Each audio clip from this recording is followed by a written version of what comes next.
Hello, we are back ready for the last game of the day, Burning Core versus V3. And well, this is a big matchup for V3, but I'm going to hand over to Kashka to let you know exactly what they have to do to win this game, basically.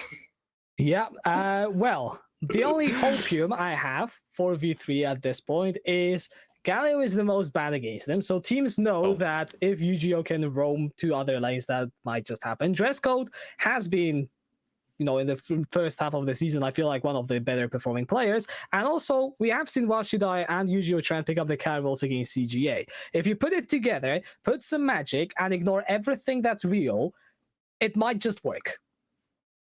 Maybe. I feel like maybe they banned the ban on the Galio. Maybe that's another tactic they could maybe use. That would take a little bit of convincing, though.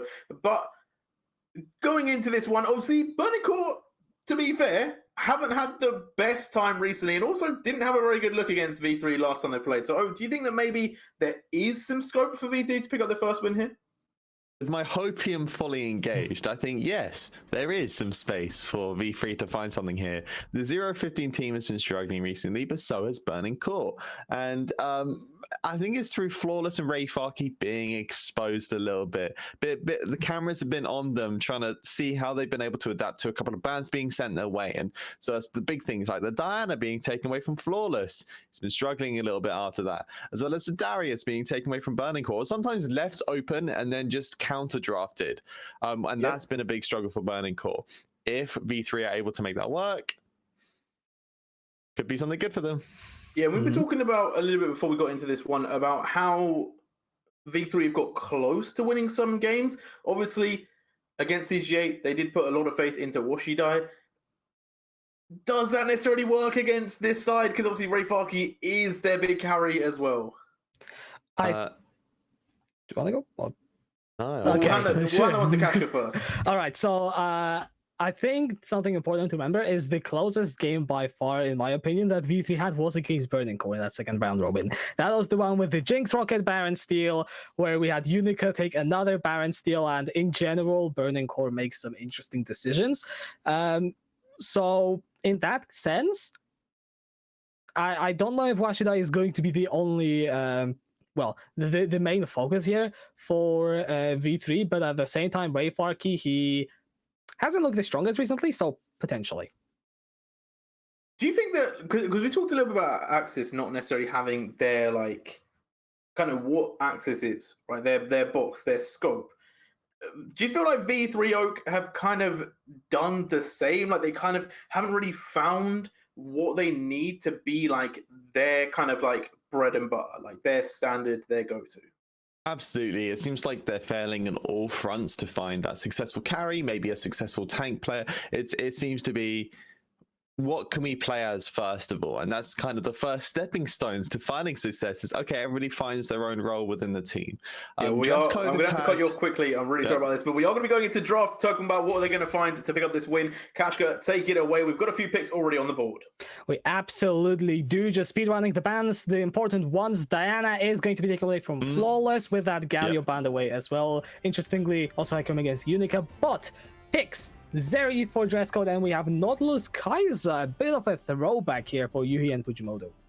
Top 0.5 back home, which means, and especially with the new Kaiser build, as people have, well, I say new, he's been there since the start of the season. People have just finally realized how good it is, and suddenly been seeing a little bit of play. So they're very happy to lock that in, and does play very well with each other. You get the Nautilus CC to combo up with that Killer Instinct to find some kills. Very, very nice combo. V3 immediately hit back with a very strong opening with this Volibear. People have been doing this blind quite a lot. Very high priority jungler in terms of early ganking, as well as how access to ultimate. You pair that in tandem with the Leona, a lot of dive choices coming out to play through this very forward walking AD carry.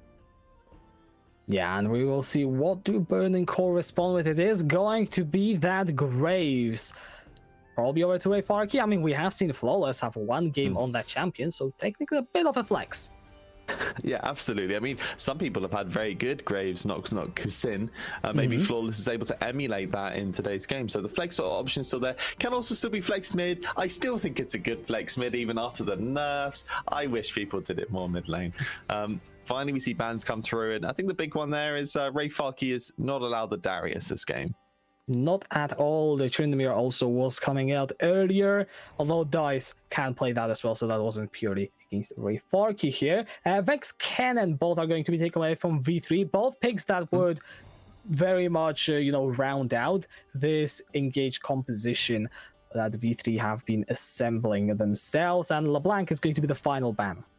Absolutely. They're scared of the dive presence coming out from Burning Core, and they really don't want Burning Core to double down with that. So LeBlanc gets taken away. Now, there are a couple of mid lane picks that we could be looking towards, Ahri being one of these ones. Handles the dive threat from V3 really well, as well as enabling this Nautilus and this Kai'Sa to play through. We do see a Hobbit unlocked in here. Yep, that is going to be the Ahri blind. For Burning Core, which means Graves, we're not going to see it mid today. Unfortunate. But hey, I'm excited for Ahri. Yeah, I don't think I have casted an Ahri in LJL yet. I might be lying here, but I don't recall the pick. I'm gonna be honest. No, it's fair enough. I think Jet has been the one who's been playing it the most. I think this is DICE's first game on it, so it's pretty important. Now, the counter pick comes in immediately, but when we get in game, I'll explain how I don't think this matchup's as bad as it seems. Now, Ahri, really strong blind. I think people have been trying to slot it into that R5 slot as much as possible with counter pick to see if it works really well with drafts. I think it's also pretty strong blind here. We have a lot of follow-up coming in from that charm, so very easy for DICE to be the opener if they want, or just play for damage and resets. Yeah, and last pick Gnar, because why not? Washidai is going to be sitting on the LJL favorite. We'll see if he can have the past level of performance, but remember on the desk, you talked something about trying to play carries into that now. I mean, it is a hover, but I am getting excited. Yeah, I mean, this is something that I missed. I was about to say, there are a couple of other hovers that, this is a shame that we're seeing this from Rayfarki. He has actually played this before. He's played one game with the Graggy. Now, Graggy does a fantastic job of neutralizing lanes, especially once you get to that level 9 point. You just body slam any kind of interaction that you have, and you generally walk away okay. On top of that, a lot of teamfight disruption and some pick that works really well in tandem with the rest of his team. I can see why they opted into it here. Yeah, now we have both of the comps in front of our eyes. So, I mean, which comp do you like more? Let's take the nameplates off. Let's make it more interesting. If it's not V3. Okay. I was gonna say V3 anyway, and it's because I like a little bit of Veigar in my gameplay. I think Baby Cage is maybe the best regular spell in the game. I'm trying to think of something. No, Hallowed Mist. Sorry, Gwen maybe holds that title, but Baby Cage, Veigar's E, is a very, very good spell, and we're seeing it be best utilized in pro play finally for the first time. And even after nerfs, people are still happy to pick this into matchups like this, where you're playing into relatively little range and you want to get that Baby Cage down, get the CDR as much as possible, repeatedly drop it in fights, and serve your team as both a disengage tool and as an AoE control mage. Yeah, I do see that. I think my big worry, though, even though I do love to root for V3, is you have to get to the point where Veigar and Zeri become champions. I don't think we can avoid talking about that at all. Yep, absolutely. And Veigar specifically can get choked out of lane very, very heavily if the mid lane jungle duo on the opposing side plays around it properly. So we're going to be keeping eyes specifically on how DICE can perhaps limit some of Veigar's early interactions and try and cause that CS loss in the early game. On top of that, you mentioned the Zeri also having a little bit of struggle, and I think Unica and the Leona and the Volibear, we're going to be looking at these two as an early walk-in. UGOs get a little bit aggressive. Not much is going to result from it. Yeah, Hatel and Unica, how can they use their early game pressure to try and get a little bit of space in the map so that Veigar and Zeri can navigate this early game effectively? That's where my eyes are at. Yeah, and my eyes are at Runes and Summoner spell choices, because DICE and Yuhi both opted into the cleanse. I can't fault them for that, but V3 are going to have a tough time locking down either of them. Yeah, it's very difficult. Just that Killer Instinct as well as the Spirit Rush, both really easy tools to just go, okay, we're not doing this fight. That's not happening. We won't be doing this one. On top of that, they also pair really well with aggressive play. It means they can dash past the baby cage or any other CC that V3 want to throw out. So a lot of choices that can be made by Burning Core. They're dropped very, very flexible in that aspect. So going to be excited how they play mid game. Early game though, however, I think going to be slightly favored towards Burning Core, especially if Yuhi and Fuji can find a little bit of space in the first couple of levels. Let's go. Blitzcrank is on the side of V3 Hopium. We've got him. V3 Hopium They're coming scaling. in. Look at that power spike. That's all blue, baby. Well, for the most part, anyway. Pre-20, it's a bit of a Burning Core diff, apparently. I mean, I'm not surprised. We've got a Kaiser Nautilus. That is one of those bot lanes that has been very popular, you know, last season as well, which does really well in a 2v2 and it's a strong kill lane. Yeah, combine that with the rune choice being that Hail of Blades, which is oh so impactful within the early game. If Fuji's able to find any CC, you can get very, very quick procs of Yuhi's passive to get some early game damage, and maybe that can give access, especially if you can have the wave control for Fuji to maybe get on the map a little bit earlier. Potentially. Right now, it is just trying to bait Dresscode and Hetel out into this spot of the lane where they're not quite under tower and where potentially, should there be an overstep, Fujimoto can look for that hook.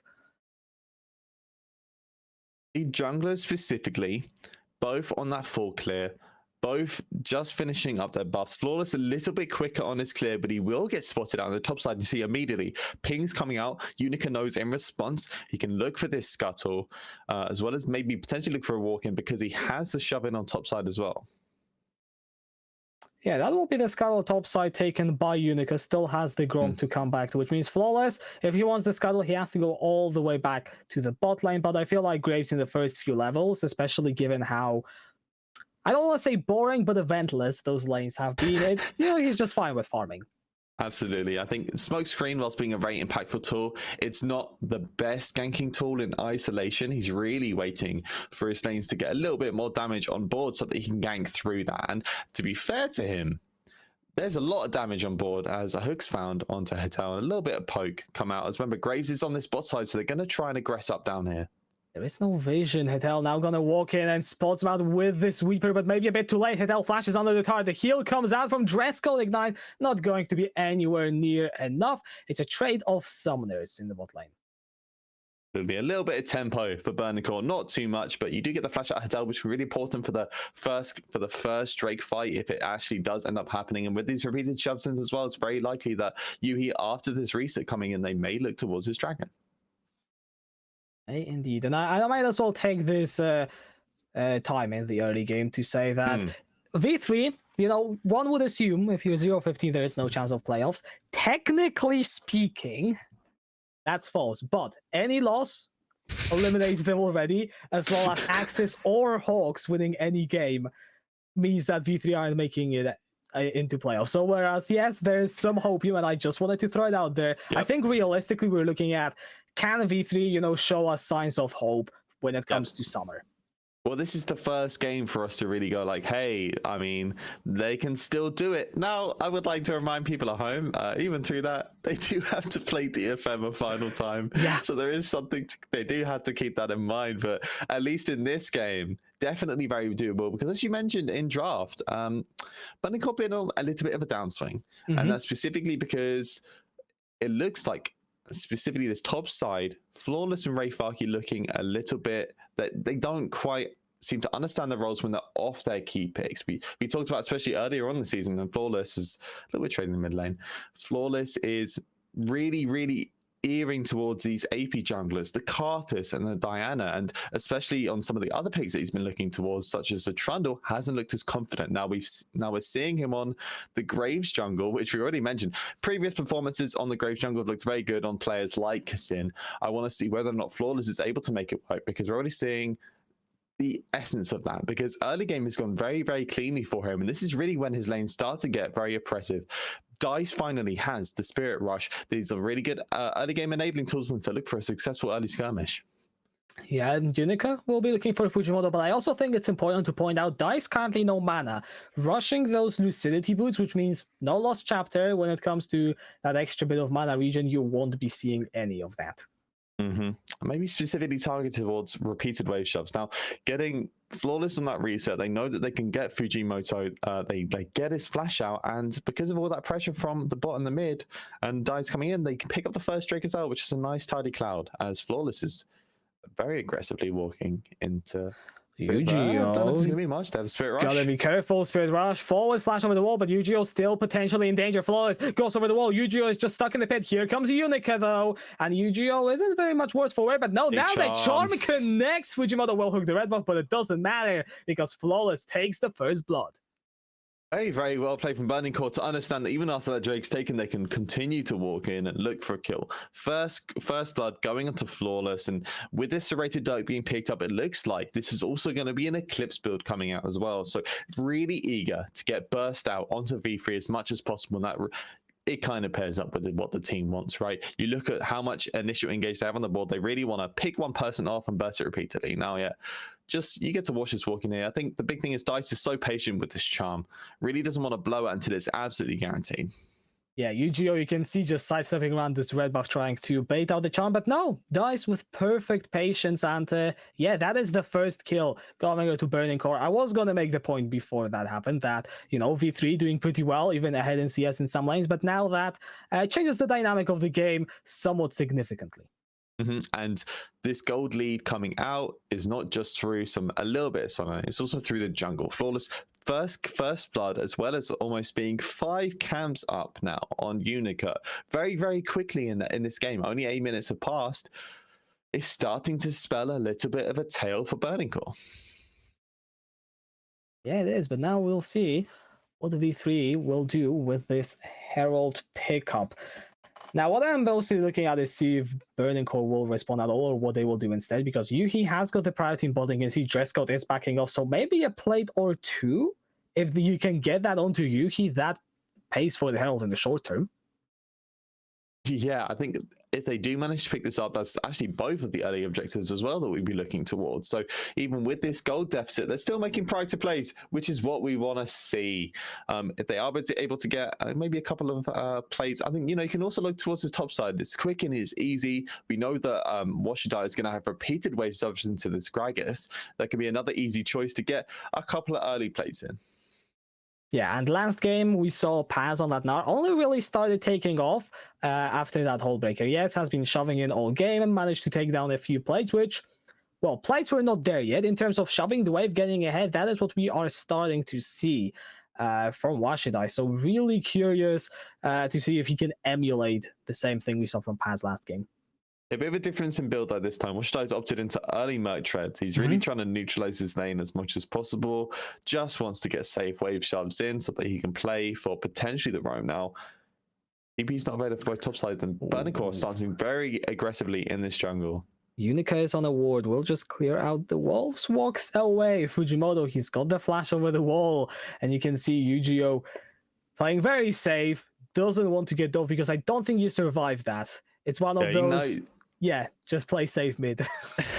He knows that nobody's on the map at the moment, which means that if you've ever played mid lane, you know if nobody's on the map, they're mid lane at the moment. And he understands that. Just decides to reset in, even with the wave coming in, because of that threat from the dive. No, don't go there. Don't go there. No, Yu-Gi-Oh! He falls for it. He took the bait. He's still alive, though, actually. Nah, he's dead. There we go. Flawless or DICE. It will be DICE taking the kill. Very good. So yeah, Fuji lives with the sliver. It looks very scary there because Baby Cage came in, stunned up Fuji, and then they weren't able to find the damage, but they pick him off in the end. And even with Merc Treads, Yu-Gi-Oh! Ends up falling. Yeah, unfortunately went back to the lane and yeah, got dove, denied a wave. So Yu-Gi-Oh! Getting put behind. Now, I like to see Yuki being forced away from the turret, but Unica is coming down. Realistically, what V3 are getting here? Well, actually, if they get it 2 plays, that's pretty good. Never mind that.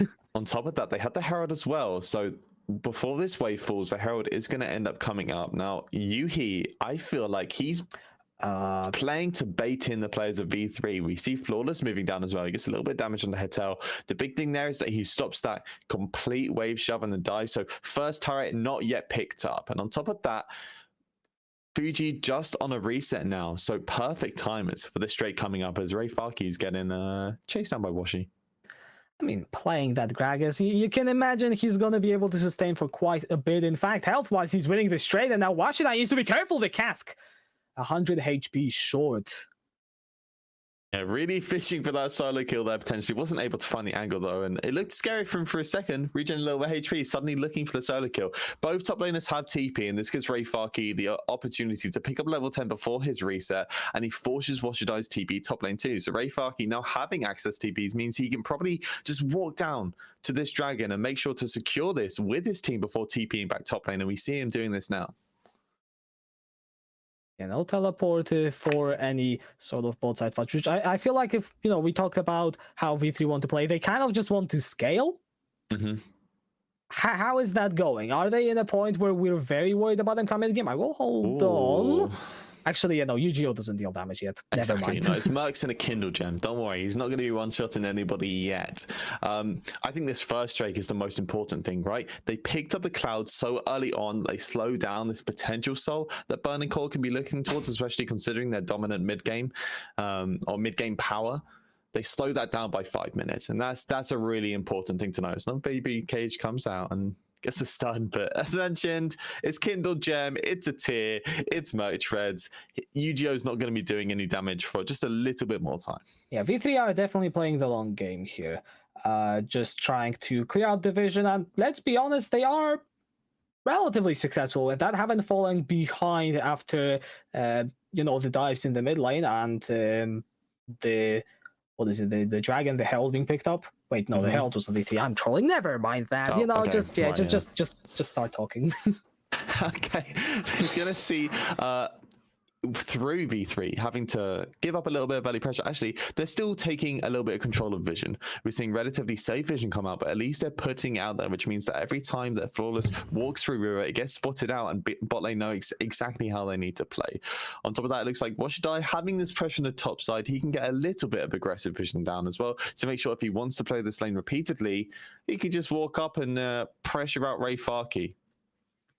Yeah, I'm gonna be honest, I'm kind of disappointed with the level of action we've seen from the bot lane. I mean, to be fair, it is Fujimoto playing a lot of the time away from that bot lane, and we even saw Burning Core leave Yuhi and, you know, let V3 take 3 plays, but still, I feel like I would have liked to see a bit more from this Kaiser. I am very interested by the build path because we see Serrated Dirt picked up and then also opting into a potential AD carrying mythic. So no crown here, no Ludens coming out. Instead, we're going to be looking towards normally the build when you do this would be that Kraken Slayer, but when you combine that with Serrated Dark, it's definitely physical damage focused. And I don't know how much value we're going to find out of that in this game. We're going to see how he gets to play through this AD focused build, especially because when you're looking at targets he has to hit so low range with that physical damage build, you're going to have to be dealing with Baby Cage, you have to deal with Leona, as well as Volibear walking up to you. This could be a potential bleeding point for Burning Core. Yeah, and furthermore, first tower now picked up by Dresco in the bot lane. V3, I mean, they are playing through this bot side, and Burning Core, they have been known to just leave Yuhi out on the weak side of the map, and right now, this is working in favor of DFM, I'm gonna say. Yeah, they after Burning did Core I say DFM? You did say DFM, I but meant it's V3. fine. Burning Core, after taking a couple of proactive early game steps, they've kind of just slowed down the game a little bit, and by and large is working V3. Oh, big charm though. Unico will go gold and has got the flash to get away if he wants to, but no, instead Etel going in deep with the Solar Flare dropping down, and that's Fujimoto dead, but that is only the support. Drescott will need to evacuate, and the rest of Burning Core are chasing. V3 down, Dice has to burn that cleanse. It is 1-0. V3, though, will have to back away from this Herald. They don't get much of a position on the map. Yeah, HP pools are still an advantage for Burning Core, and they only really have a couple of tools that they can play through, that being that Volibear ultimate as well as the Solar Flare from Leona. When those are down, their engaged tools are really, really limited, so then they have to, in turn, sequester the pressure and give up the Herald. But Using Never that killer instinct, but it's not enough damage on board yet. And that's really that AD build coming in alongside with no tier as well. Actually, I should probably note as well, which means we're seeing no Muramana on top of that. Yeah, this is just the Kraken Slayer into, I mean, Collector if you're going crit, I would have to I imagine. think so, right? And that means that we're really focused on quick succinct kills with that isolated Q, the Q max as well.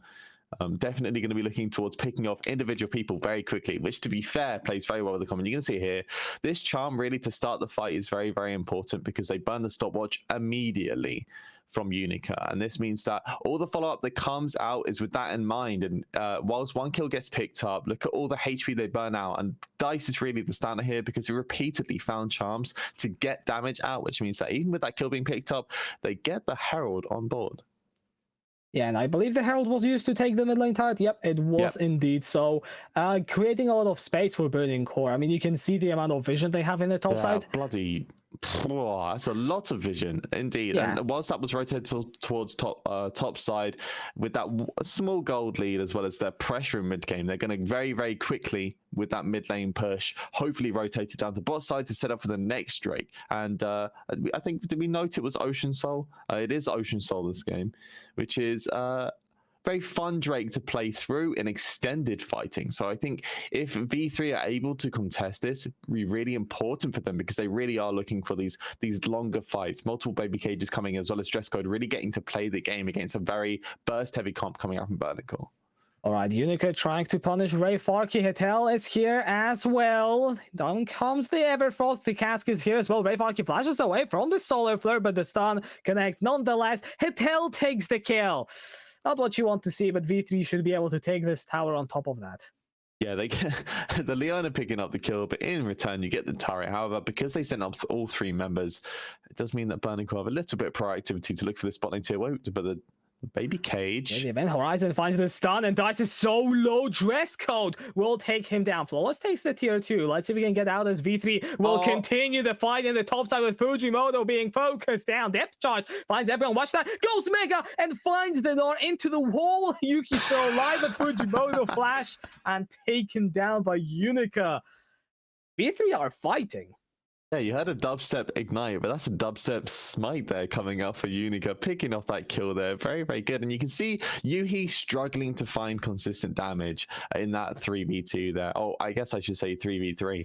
And so overall, not going in the favor. In the meantime, V3 in the boss side, this is really where this Veigar gets online. I'm wondering which we're going to replay of. We get the replay on the dive into Ray Farkey instead. And, you know, they knew that this rotate was going to happen, but Burning Core were just a little bit slow in terms of the movement from their bot lane. And so kill onto Ray Farkey gets to be found. And then in the meantime, we get to see this kill in bot side. And Everfrost has been picked up by Yu-Gi-Oh! So you're going to see here, he drops the baby cage. Dice doesn't actually get stunned, but the Everfrost comes out to guarantee the AoE. And in that, you know, being scared of the Everfrost, he actually ends up walking into the cage anyway. So the stun comes out.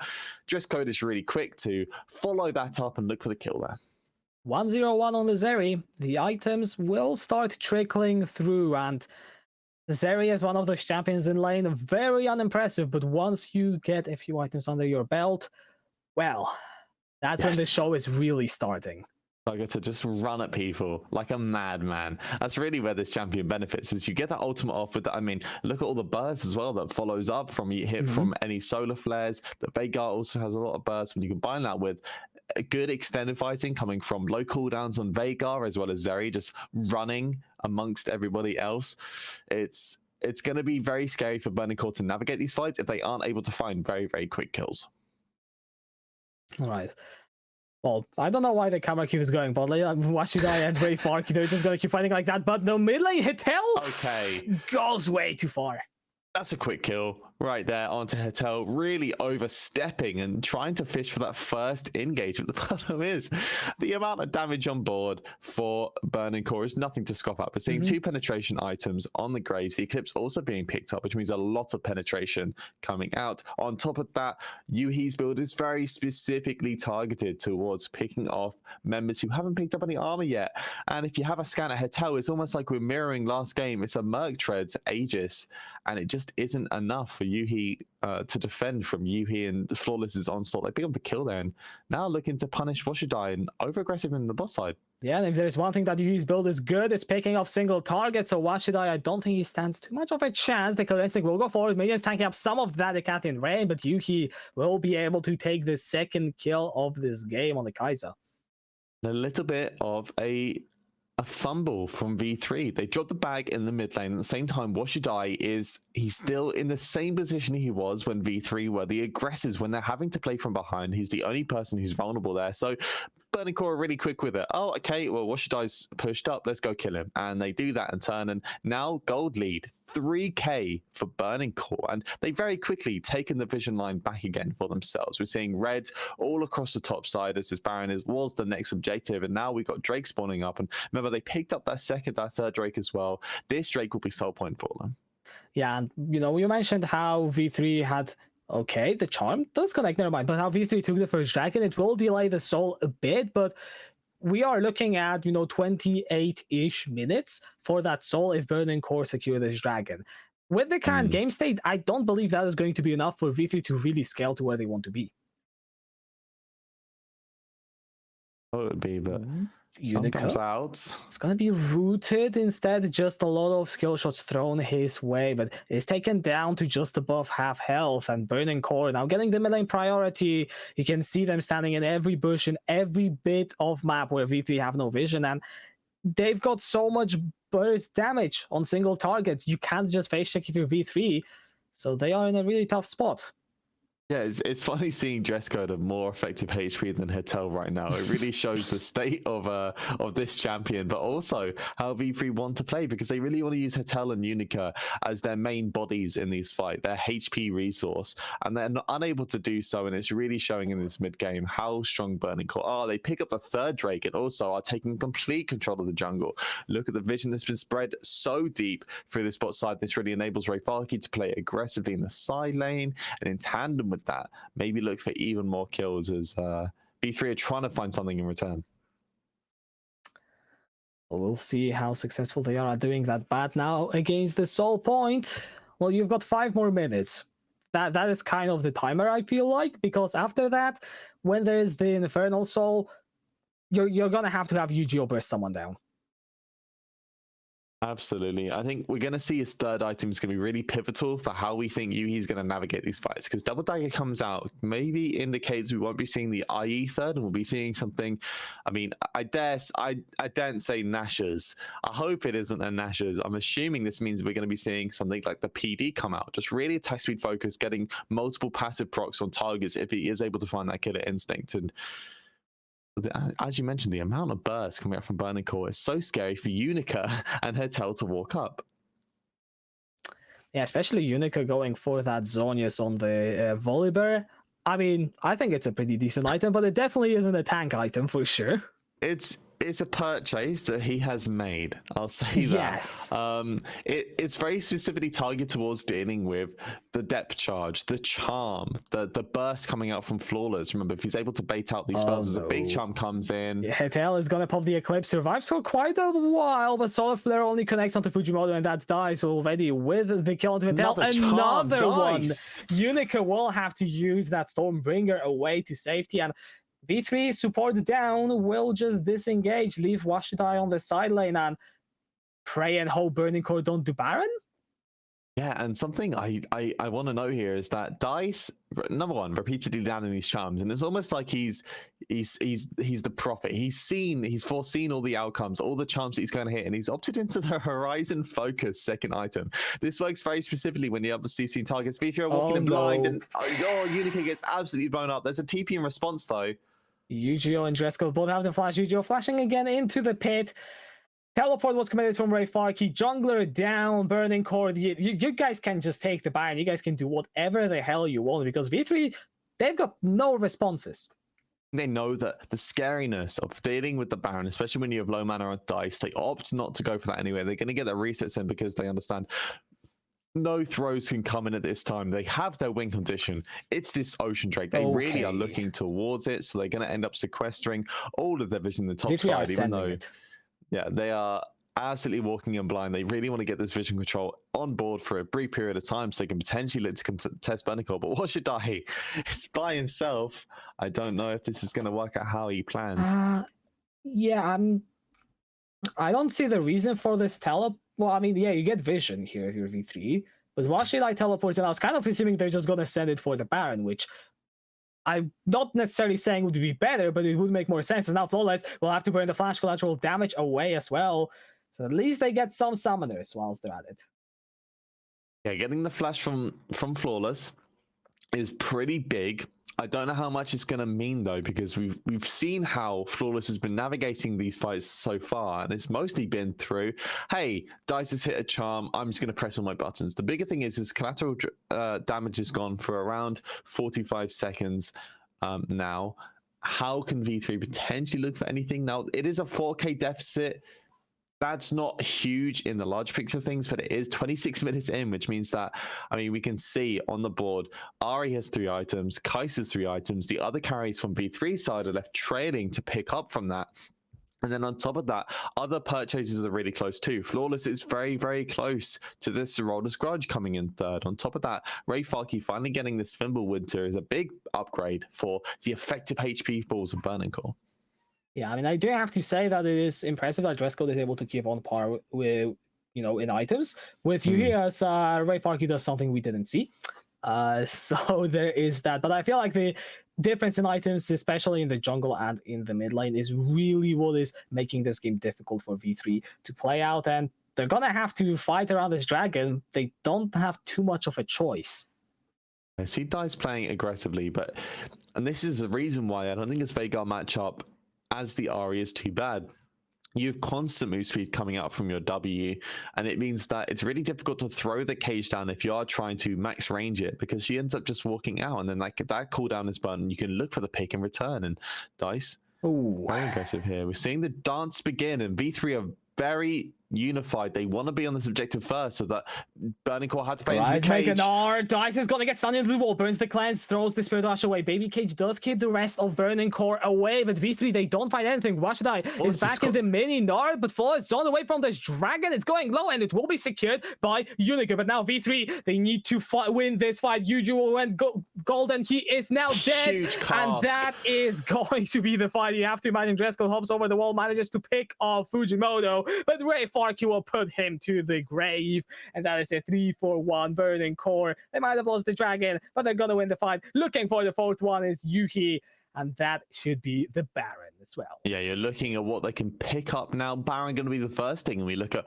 all the standing tier 2s remaining they can use to increase their gold lead. On top of that, bot lane inhib turret is open now, so Ray Farkey being the ever-present side laner, maybe they can look to use him to get these waves shoved and look for that, and finally get the replay in and just keep eyes on Dice in this game, because once again, charm after charm, combine that with a fantastic cast from Ray Farkey to really disrupt V3's engage tools, means that they never really got to play the game. You see Dresscode here trying to find DPS, because remember, they are playing from deficit at this point, and then finally, as soon as this is gone, the dragon gets taken, and then Ray Farkey waits for Yu-Gi-Oh to come out of stopwatch to find the cask. Fantastic to pick off both the members of V3 and really seal the deal for this fight.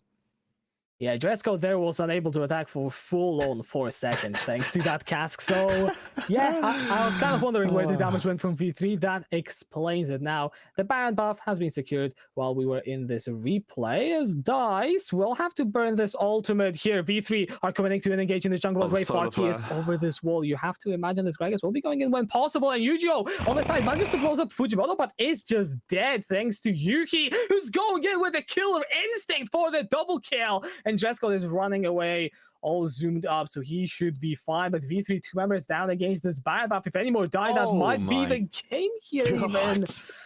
Okay, Burning Core, they've got this cannon minion. They're gonna go for the mid-inhib tower. Yeah, Ray Farkey too tanky to care. Just going to go ahead and tank up that turret, make sure they can get this early inhibitor, because they're looking towards this top lane tier 1, as well as maybe clearing through this jungle and taking some more camps away. Very successful fight, a 2-for-1 ultimately. Obviously, they end up losing Fuji there, but you're seeing the lack of damage that Yu-Gi-Oh is pumping out here, and I think it's really through this itemization. You can see how the fight plays out here. And again, once again, I mean, it's just I don't know whether to say it's Burning Core being in the lead or if Dice is just playing extremely well. I mean, you can see the lack of damage really showing here, and then the response immediately from Burning Core, so much more impactful. Yuhi finally making sure the waves are set up, and look at him. Where does Yu-Gi-Oh go? Where does he go? I don't know, man. It's a tough one for V3. They are looking at, you know, their 16th loss right now, which would formally put them out of playoffs, just to put the cherry on top, I guess. That's probably not the most appropriate way to call it. Also, Death Cap picked up by Dice. So I full on believe you can one-shot someone like Yu-Gi-Oh! Or Dresscode if you land the charm. Although, actually, I'm not sure. Dresscode, because Zeri has a lot of health. There are 4 Merc Treads on the board as well, and Zeri does have a lot of HP, so we'll see. I think Dice is kind of identifying his role as just repeated charm user. He's going to be throwing out charms constantly, being a threat as the charm and you can see it there perfectly. Lands Chamatel, very quick kill. They're going to unlock the second inhibitor now, and they might even look for the game end. I think it should be 11,000 is the gold lead, or almost, as Fujimoto finds the hook. And here comes the dunk from Unico. The cask is just glorious from Ray Farky, and that should be the game. Yuki diving into the backline, taking out Jesco and Yu-Gi-Oh! The only hope left for V3 will go down with them. Burning Core, they managed to take a staple win against V3. V3's 16th loss in a row. Now, formally out of playoffs, and congrats to Burning Core, because that looked a lot cleaner than the last game these two teams played. And commiserations to V3, who are now officially out of the running for playoffs. Yeah, I mean, what can you do? Adios, V3. You tried your best. That was actually a really close game as well. And I think it was just a little bit of disenfranchisement coming out with this comp, this really aggressive mid-game comp with a lot of pick potential to really deal with the scaling that came out from V3. Very, very well played to be on point, to pick up, to just pick up the pace and play for these continual picks. And I think shout out to Dice especially. Seems like mid laners are having the time of their lives today. To just charm City. Yeah. No, Dice absolutely popping off. Yuki as well picking it up. I mean, we saw him get absolutely abandoned by Burning Core early game. Then he comes into the team fights and is, you know, just absolutely insane. But I think we're just going to throw it over to the break, and then we'll break it down with J-Real. Brilliant.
go Inferno. They had the oil, but it just meant that they kept slipping with all of their chances. They just kept missing. They didn't get to ignite it. It was a little bit rough for them in the earlier stages. And I think there's kind of been Burning Core recently in general. I think that they've kind of had the potential to really be amazing, but then they've kind of fumbled parts of the game and made the game a bit harder for themselves. And I will say V3 still missing that win, but are you happier with Burning Core's performance, Kashka, this time around against V3? Well, I mean, for sure, because this game was nowhere near as chaotic as the second round robin. I would say there is definitely in the early game something's left to be desired, but they have improved in terms of the mid game. They managed to, get an insane lead, close the game out without any hiccups, really. So, yeah, Burning Core definitely improving since the second round robin.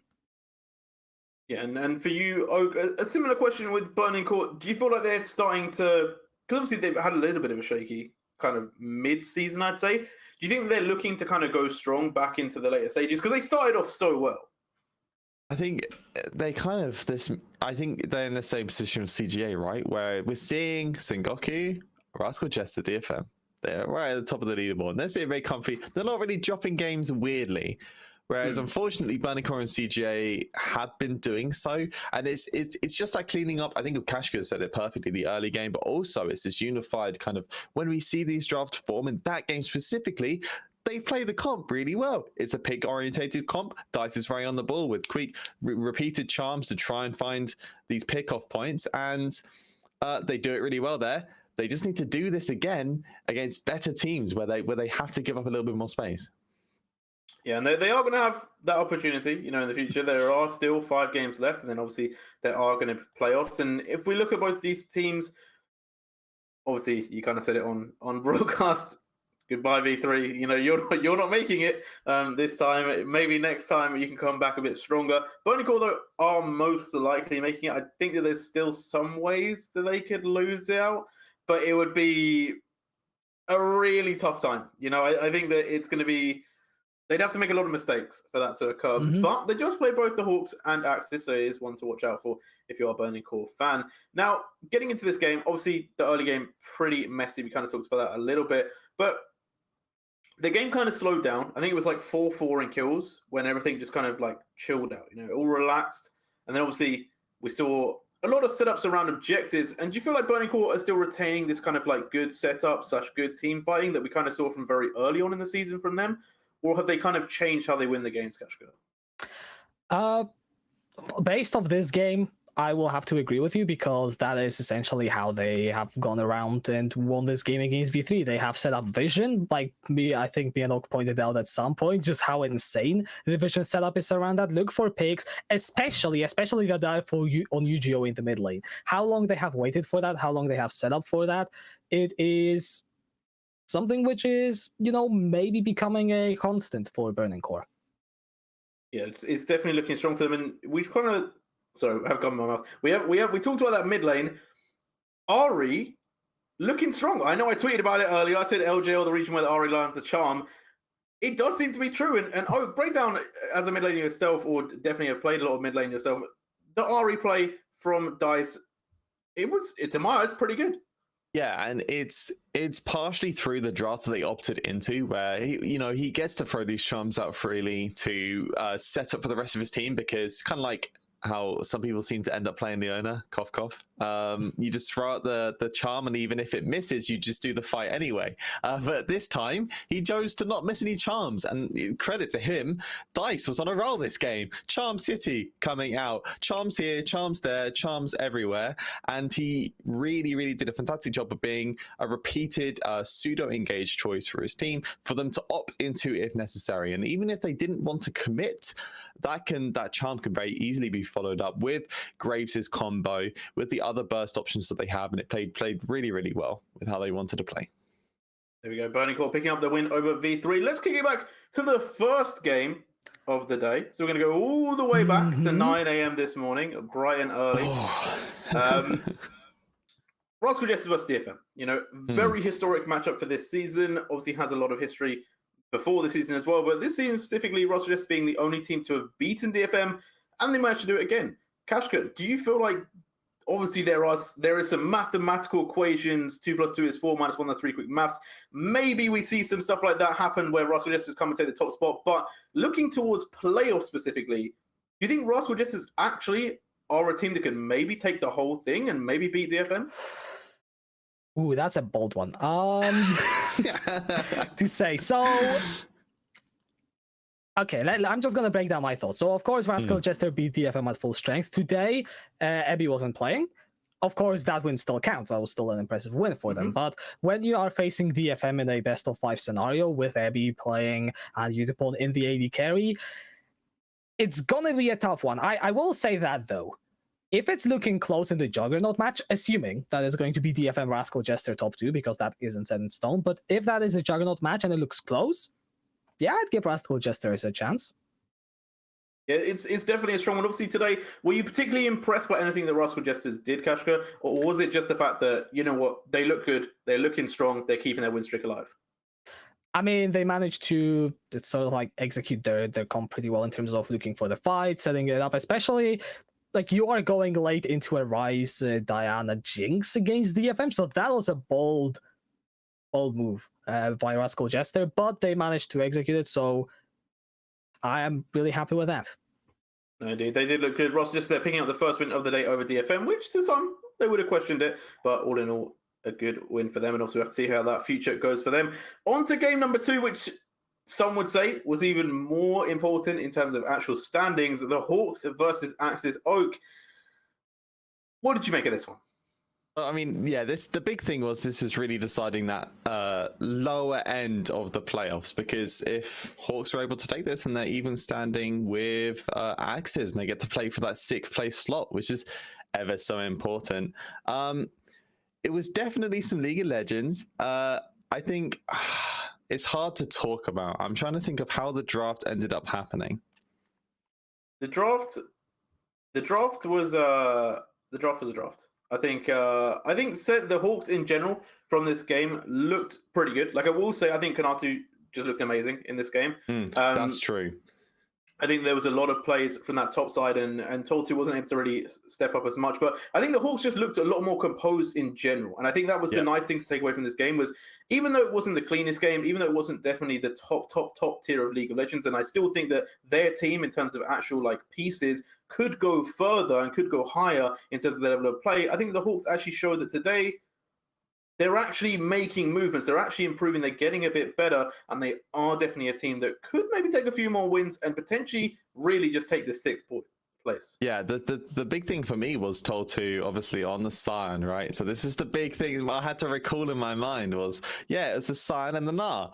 And Kanatu kind of living back to past memory and doing a fantastic job of dismantling this pick, really ruining the front line of Axis, and then making the team look so unified. This was the start of, I mean, the really good Gnar play from today in general, but this was the beginning of it, and in tandem with the rest of the team, Dasher finally looking like he's got a team surrounding him that loves him. And then specifically, I mean, I love the fact that they found this really unique play style and support. It was this Rell, right? He's already had a couple of highlights and came in additionally and looked so well on it. So yeah, well done for Hawks, who are, dare I say it, looking like maybe contesting for 4th place. Well, that is a bold statement in itself. I will say Middlecore definitely has a lot to say about that one. But yeah, Reiner smashing down walls, just like the anime, came through Armor Titan up, really breaking it down at the side of Axis. And Axis, I'm not going to lie, a little bit worrying for them, because in terms of schedule, much tougher schedule. Hawks still have V3 to play, so they potentially pick up another win. And obviously that race for 6th place is really starting to heat up. Now, on to game number 3. Obviously, we both were here, well, we were all here for this game. Sengoku vs CGA. You know, we'll break it down quick. Obviously, we kind of had to talk about it last time. Sengoku, are you feeling positive about them, Kashka? Do you feel like they could maybe contest that 2nd place, or do you think they've just solidified third spot? So in terms of contesting for 3rd place, I think that's definitely doable. But you look at the, for example, DFM, I feel like, is for Rascal Jester versus Sengoku a good measuring stick, because Rascal Jester went 2-1 against DFM, Sengoku went 0-3. So when it comes to beating up that higher caliber of teams, we have already seen Rascal Jester prove themselves. But truth be told, the head-to-head is 1-1, and there's only one game separating those teams. We are in the end season where a lot of variability happens. You drop a game that you maybe shouldn't, or you win one that you shouldn't. Although I'm looking at both of these teams' schedule, I think they should be favored in all of the remaining matches. So race for second, definitely open, especially if upsets happen. Yeah, indeed. It's definitely one to watch out for. And Oak, for you, the other side of it, CGA have been looking a bit temperamental. Do you think maybe they can kind of steer themselves back on course, or do you think they're kind of losing out on that third place and they're kind of just playing for that fourth, fifth with Burning Core? I think, well, I would agree with your latter part of the statement, but I also think that there's definitely more space for them to play better here. And I think one of my key areas was in draft, because a couple of things happened that I didn't really agree with. It's stuff like letting the LeBlanc through, which I think is a key pickup for Jet. They early picked what they thought would be a counter to LeBlanc, kind of in their eyes getting an additional ban, but they didn't really think about their comp as a whole. And then combine that with doubling down on Engage into a counter Engage draft. Yeah, stuff like this, it's just making your lives harder for a team that's already really fighting to be in this top lane, top 3 spacing, and it shows it here that perhaps they don't get to sit there. Yeah, you're not cool enough. Sorry, you can't sit at the cool kids table. You're not going to get this reference, but I think if you are a CGA fan, you're really hoping that Jet, unlike in the Avatar anime, didn't just open the floodgates and pour all over your parade, because that would be a rough time. Now, if you'd watched the anime, maybe you get a reference a bit more. But going on to the final game of the day, Burning Core versus V3. I think Burning Core looked a little bit better. I think they still are a little bit shaky. V3 are being V3. And to be fair, I actually think V3 are improving, to be fair. Like, it's really sad because I feel like they're getting better each week, which is really nice to see, but then the result is like never coming. They're like never picking up the win. It's like they're basically Yu-Gi-Oh! They're Yugi. They've got the puzzle piece. They just don't have that last one to lock it in and become Yami in those duels, So maybe they'll find that soon. Who knows? The question I have for you guys, though, because we have to look at the standings now. This is an important time. Not very much left in the season. Standings are starting to become the more important topic of conversation. Burning Core, CGA. Who comes out 4th place? Kashka, you can go first, because I don't want to upset. There's somebody else I know who I don't want to upset. Yes, I mean, okay. Who looked better today? I think I'm gonna go with CGA. Mostly because Burning Core had a really disappointing second round robin, going 5-2-5. Right now, I actually can't really confirm whether that was the same case for CGA. And I'm gonna be honest, in the loss today, CGA, I mean, yeah, they drafted badly. I feel like in how they played, that wasn't necessarily too bad. And Burning Core, it was against V3. Let's not forget that early game is something that could cost them against higher teams. And so, yeah, therefore I'm going CGA. And then I'm going to double down on that, because I get a bit hot and bothered when I see really good carry gameplay. And wow. Hybrid is definitely a player when slotted in the right positions in draft can do really well. And whilst we're kind of seeing the essence of that in Burning Core, Ray Farkey has had moments of success. Dice has had moments of success. I think Flawless also, specifically on the Diana, when you tangent that with the Yasuo's, looks really good. But there's nothing been like, wow, these players are immaculately. Hybrid is cracked. So I'm all in for CGA. I think they're going to take that spot. And last one for the 2 spots, Axis or SoftBank? Who do you think makes it? Hawks. Okay, Yeah, so all Hawks there on the desk. Fair enough. They have been soaring recently. They are looking very strong. And obviously, V3 next opponents coming up on Friday. With that, we got one last question for you guys. This is the final game that I like to play at the end of the show. Okay. Mess or impress? Who was your mess today? Who did impress today? Let me know. Kashka, you can kick it off. Mess, I wasn't ready for this. I'm gonna go with Hybrid on CGA. I feel like, especially with that early. Oh. I'm sorry. I am sorry. He If didn't even pick a Miracle's team. watching He that, just went yeah. straight for a player. But respect, I like the Yes. confidence. Yeah, I'm gonna do that too. and basically the reason is, the early mess up, then being unable to play. I mean, yeah, unable to play the carry role. I will say some of that probably is coming down to the team and how they drafted. So hybrid / CGA is the mess. In terms of impress, Paz in the top lane, those Gnarls, I think I didn't have any reason to doubt him, but also wasn't the player I was necessarily looking at coming into that match. And yeah, he kind of broke that perspective for me. And then over for you, Oak. Who was your mess? Who is the impress? Bro, a mess wasn't even a game that I casted. It was Toll 2 on the Okay. Scion, because as soon as you unlocked that memory for me, I had like Vietnam flashbacks to that gameplay. And then my impress was Dice, who had an incredibly clean RE game. When you're picking this blind, you really had to step up in performance, and Dice did so immaculately. Okay, well, there you go. That is the show today. That is all that we have time for. We are going to be disappearing very shortly. But the quick rundown is that DFM, Russell Justice, and Sengoku have all locked playoffs. Their positions could still change. V3 have unfortunately not made it through, so we'll be saying goodbye to them. But before we say goodbye to them, we have to say goodbye to the stream as well. So thank you very much for tuning in. We will be back 9 a.m. GMT on Friday. Goodbye.